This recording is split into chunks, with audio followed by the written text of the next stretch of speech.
I was covering these topics of things that Christians made up, things that early Christians made up at the end of videos earlier on in my earlier videos, but I decided that each of them deserves a video of their own. And there are so many things that early Christians made up that I feel like it would be good to have a video for each one of these issues so we can delve into all the details of each one, and we can talk about each one of these issues in the comments below. Make sure to subscribe if you haven't already so you don't miss out on anything. Christians made up a lot of stuff. Early Christians made up a ton of stuff.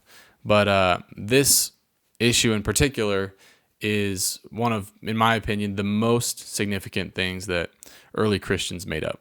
Most people don't know this, and this will likely come as a shock to you. But what if I told you that the earliest account of the life of Jesus that exists today has an ending that was made up? It's all a fugazi. You know what a fugazi is? Yeah, fugazi. It's a wazi, it's a woozy, it's a fairy dust. It doesn't exist. It's never landed. It is no matter. It's not on the elemental chart. It's not real. It depends on how you view the Gospels, but made up might be a little bit too much of a general term. But to put it more technically and truly, the ending of the Gospel of Mark, as we have in most of our Bibles today, is not original to the Gospel of Mark. It was added later by scribes early on in the 2nd century. Today, when you read Mark, you go to chapter 16, verse 9. Well, actually, we can start kind of... I'll go from chapter 16, I'll go from verse 6. So, anyway, in chapter 16, it's the last chapter of Mark. When the Sabbath was over, Mary Magdalene, Mary, mother of James, Solomon, they went to the tomb at sunrise, Jesus' tomb. They were saying with one another, who will roll away the stone from the entrance? And they looked up, and the stone was rolled away. Verse 5, when they entered the tomb, they saw a young man dressed in a white robe sitting on the right side. They were alarmed. Don't be alarmed, he told them, the man that they saw in the tomb. You are looking for Jesus of Nazareth, who was crucified. He is risen. He is not here. See the place where they put him.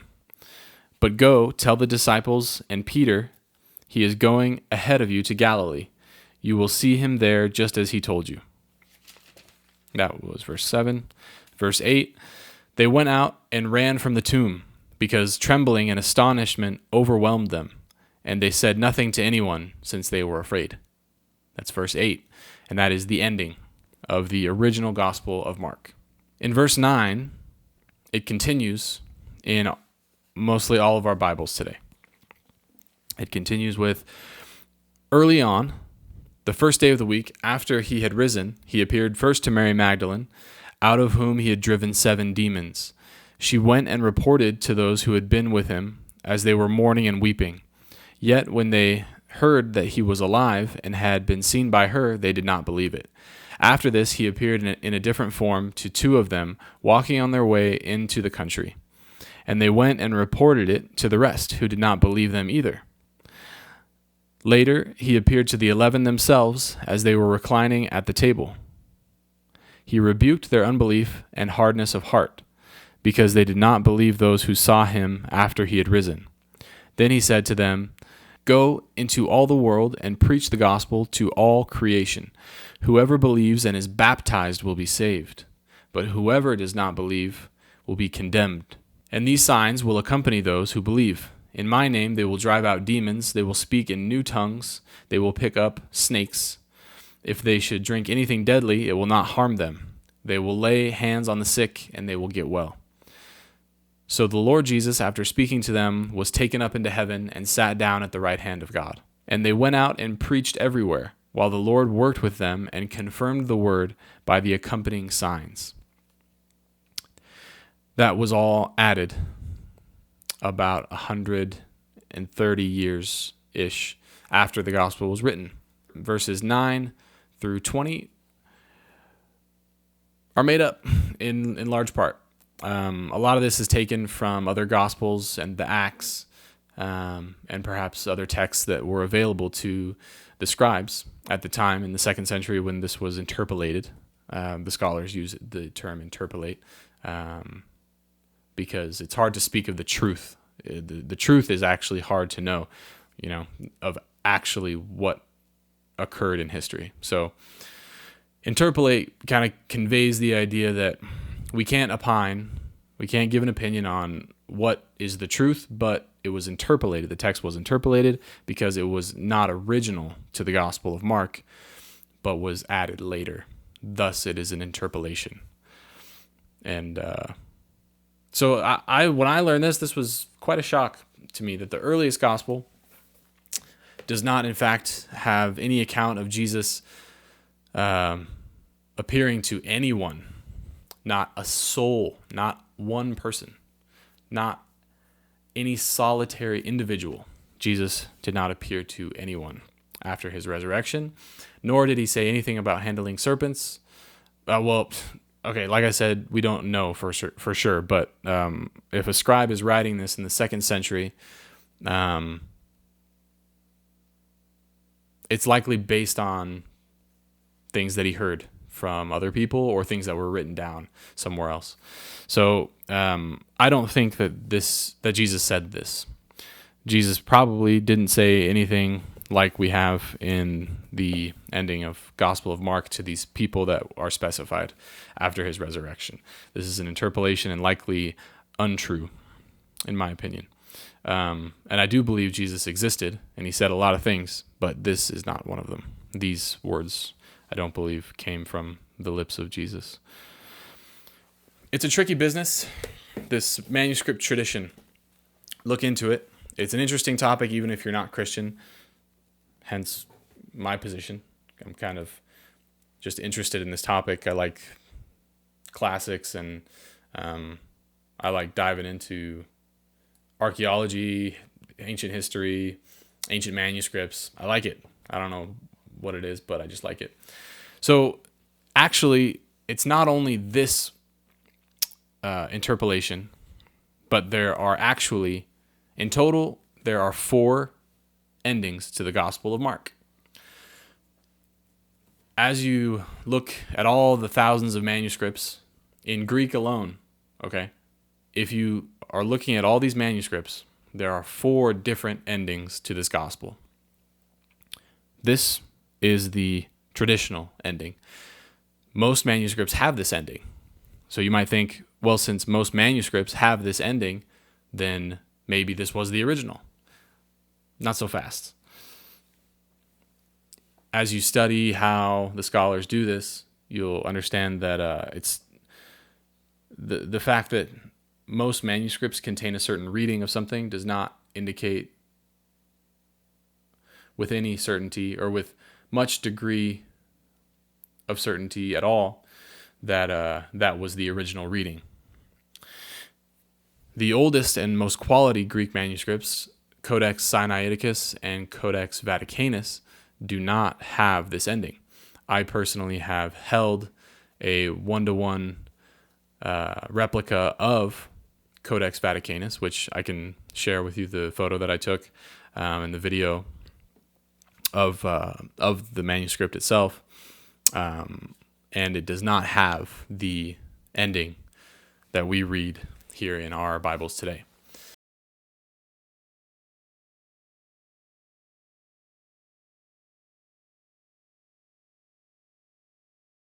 The replica I held was like $5,000 or something. I think the original is locked up somewhere. They don't let people like me just go up and touch it and read it. So, and I think it's in Europe. Codex Vaticanus.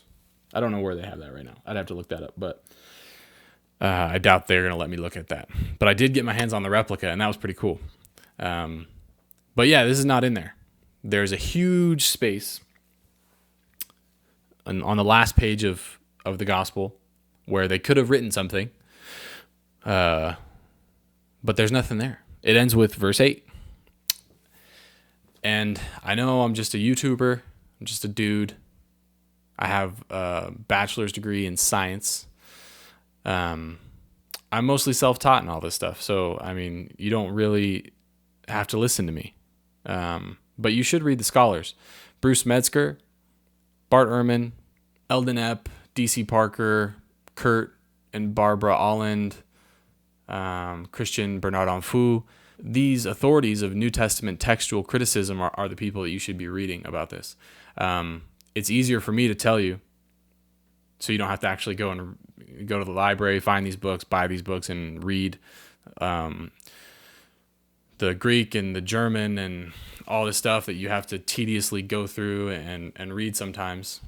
Metzger's good, though, because there are a few Americans like Metzger, Ehrman, D.C. Parker that are in English, so it's easier. But anyway, I can kind of just tell you briefly what the scholars say, and it's easier for you. So you do have to trust me a little bit, but I have done a lot of reading on this.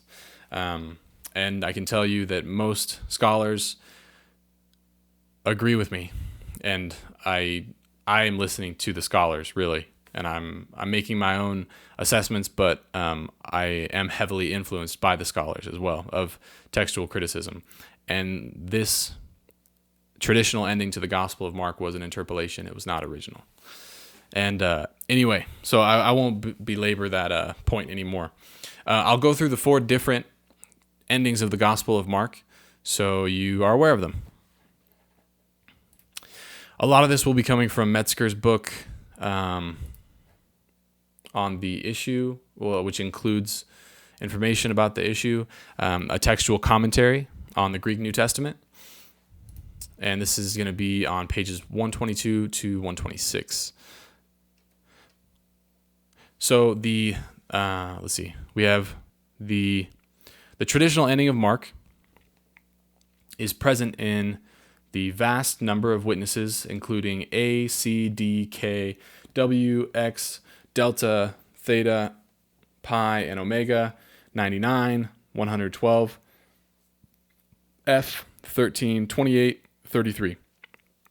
The earliest patristic witnesses to part or all of the long ending are Irenaeus and the Diatessaron. It is not certain whether Justin Martyr was acquainted with the passage in his apology. He includes 5 words that occur in a different sequence in verse 20.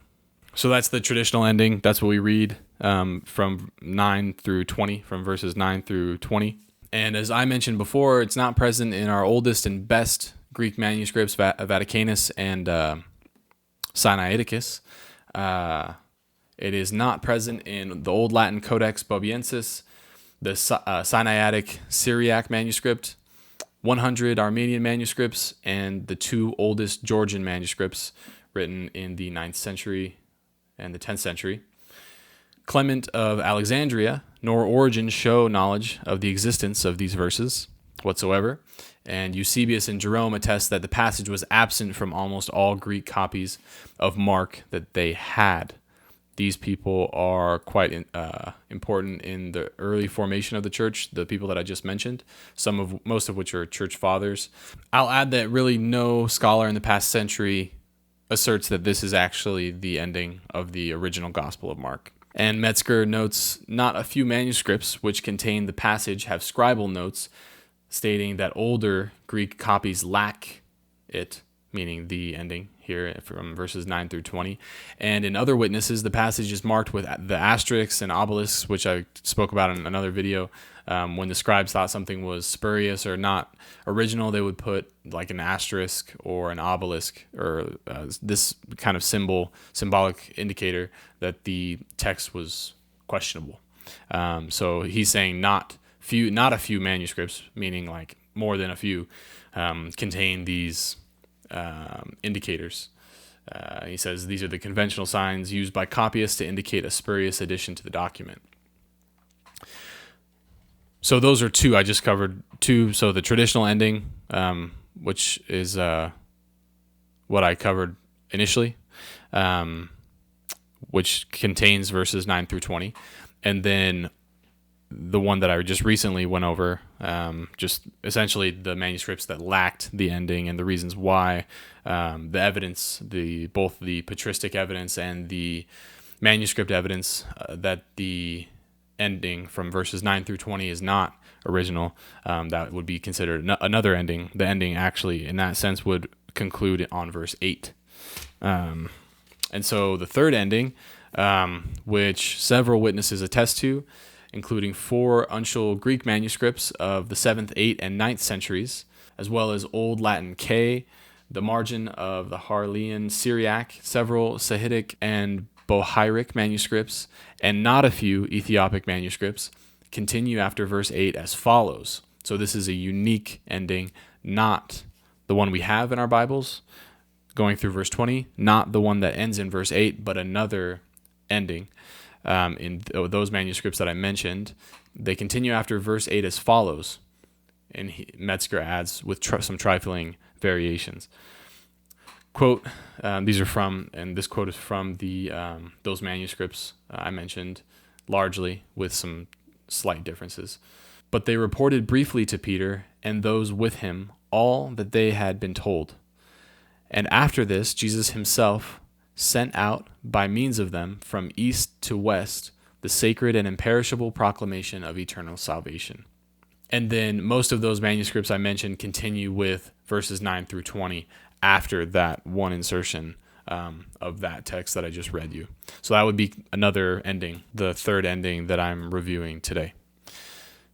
The fourth ending, and I'm not sure if there's actually a designation to these endings that I'm going over with you today by the scholars, but they're typically referred to as the traditional, the longer ending. The traditional ending is also considered the longer ending, and then the shorter ending, which would just be ending at verse 8. And then I'm not sure how they refer to the third one, the one that I just went over with you recently. Or this last one. So if you know that, let me know in the comments. That'd be cool. So the fourth ending in my list here, just that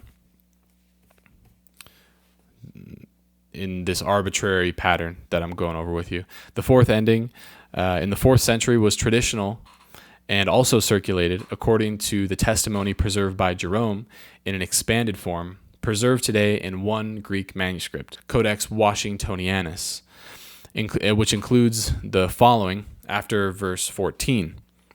And they excluded themselves, saying, "This age of lawlessness and unbelief is under Satan, who does not allow the truth and power of God to prevail over the unclean things of the spirits."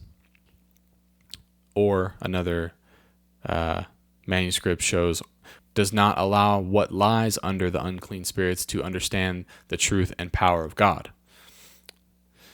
Therefore, reveal thy righteousness now." Thus they spoke to Christ, and Christ replied to them, "The term of years of Satan's power has been fulfilled, but other terrible things draw near.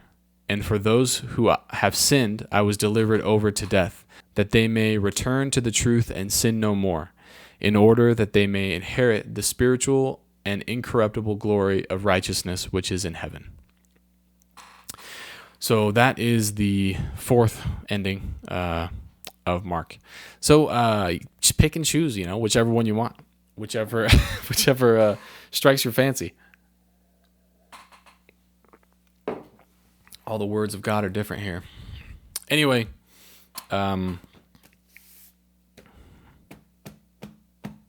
what else to say? I don't know what else to say except for the manuscripts differ on this one. And it's an interesting topic. Interesting indeed. If you're watching this and you think the Bible's inerrant, just stop it, please. It's going to help a lot. You are a person on this planet in our society. If you just stop with the ridiculousness of this idea that the Bible is inerrant, that would really help. You can accept that there are mistakes in the Bible, and you can believe whatever the hell you want. You can still believe that Jesus is a God and have the Bible have a few mistakes in it, okay? Just stop with this ridiculousness, please. I actually didn't learn about these alternative endings to Mark, or the true nature of the ending of Mark until after I left Christianity altogether.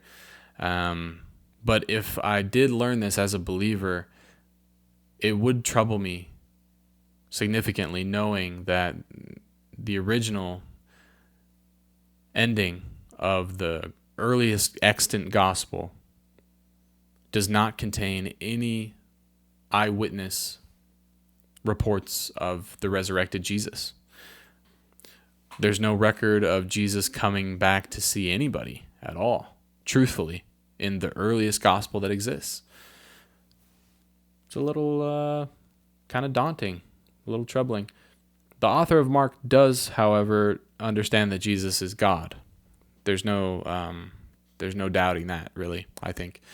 But it is kind of interesting that he doesn't, the actual author of the Gospel of Mark, which likely was not Mark, but that author who was writing this in circa 70 CE, he does not include any eyewitness reports from anyone after the resurrection of Jesus, which is very interesting. It seems like in Mark, the messianic secret is a prominent theme, and maybe that's kind of the style simply of the author, that he wanted to conclude his account with the idea that no one ultimately knew who Jesus was at that time, perhaps.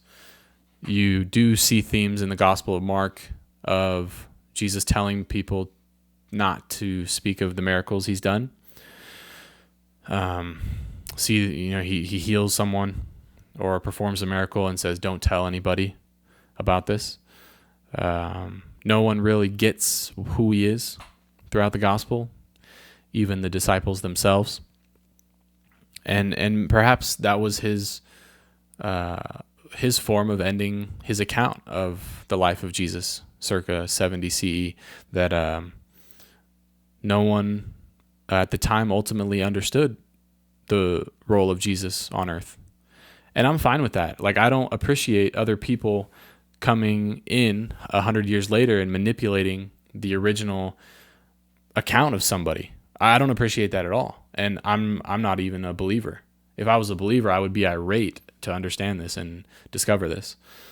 I guess we'll end it there, guys. Hopefully you enjoyed. If you do have any comments or questions, make sure to put them down in the comments. If you have any questions for me at all, I'll do my best to respond. You can email me. My email is faithlessfather666@gmail.com. And we will see you next time.